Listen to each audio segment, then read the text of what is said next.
Praise the Lord everyone. मसीह यीशु के नाम में सबको जय मसीह के सलाम को आमदीद।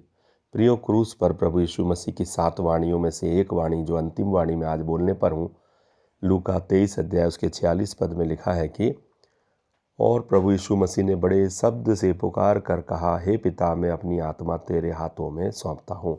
हाँ प्रियो, यहाँ पर प्रभु ने अपनी आत्मा को परमेश्वर के हाथों में सौंपा।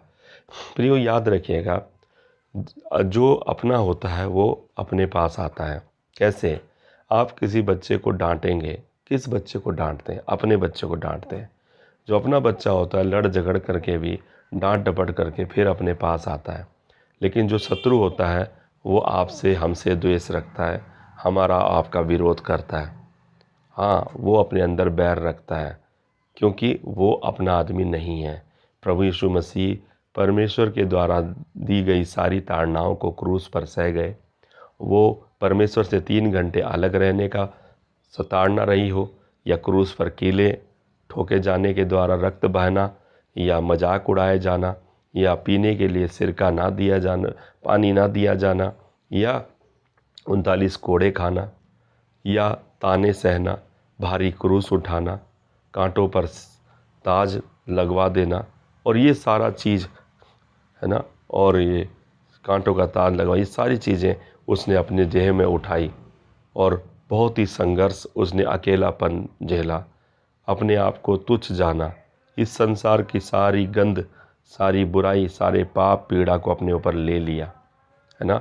और यहाँ पर हम देखते हैं कि उसके बावजूद उसने परमेश्वर पे ही भरोसा रखा।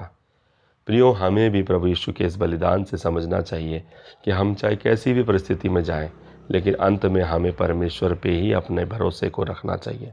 अपने आत्मा को, अपने जीवन को, अपने समर्पण को, अपनी गवाही को परमेश्वर के हाथ में ही सौंपना है, और इस प्रकार से एक धार्मिकता को पूरा करना है, जैसे हमारे प्रभु यीशु मसीह ने किया, और उन्हें आदर्श जानकर हमें उनके पीछे चलना है।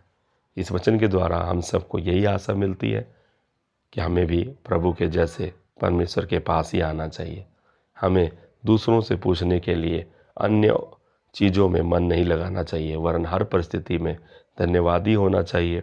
उसकी सोटे और लाठी को सह लेना चाहिए, क्योंकि वही मारता और वही अपने हाथों से जिलाता भी है। इसीलिए परमेश्वर ने, यीशु ने अपने पिता के हाथों में अपने प्राण को सौंपा। हालेलुया। और ये खास बात है जो उनके बलिदान को एक और ही लेवल पे लेके जाती है, अलग ही स्तर पे लेके जाती है, कि उन्होंने अंत तक अपने आप को धीरज नहीं खोया।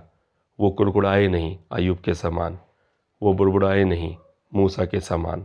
हाँ प्रियो, वो अंतिम समय तक अपने प्राण को भी प्रभु परमेश्वर को ही देने वाले बने, और उनके प्रेम को इसी प्रकार से देखा जा सकता है, और इसीलिए उनका बलिदान सिद्ध है।